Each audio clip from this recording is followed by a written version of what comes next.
2.256 जो आपने बोला कि there is no compulsion in religion, और आप भी जानते हैं कि अगर उस आयत को पूरा पढ़ लेंगे तो समझ में आ जाता है।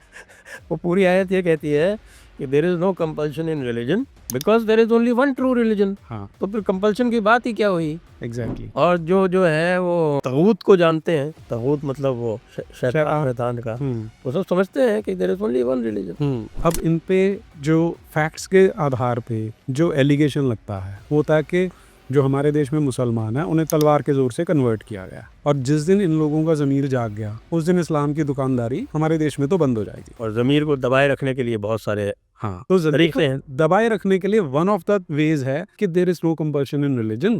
तो हमने तो कभी जोर जबरदस्ती की ही नहीं। अच्छा, तो जिसे थोड़ा सा भी डाउट होता है वो सोचता है यार ये ठीक ही कह रहे होंगे, जबकि अगला है जब वो पोर्शन पढ़ लेंगे तो वहां से स्पष्ट हो जाता है कि एक सुप्रीमेसिस्ट ऑथोरिटेरियन आइडियोलॉजी है जो कभी भी दूसरे के साथ एग्जिस्ट नहीं कर सकती, और अगर इनके पास पावर होगी तो इन्होंने बाकियों को दबा के, सप्रेस करके, इंड्यूसमेंट दे के किसी भी तरह से उनको कन्वर्ट करना या उन्हें मार देना है। क्योंकि इसका कॉन्टेक्स्ट तो इसका जस्ट पीछे है। हाँ, साथ ही पूरा पढ़ लो तो कॉन्टेक्स्ट निकल आता है।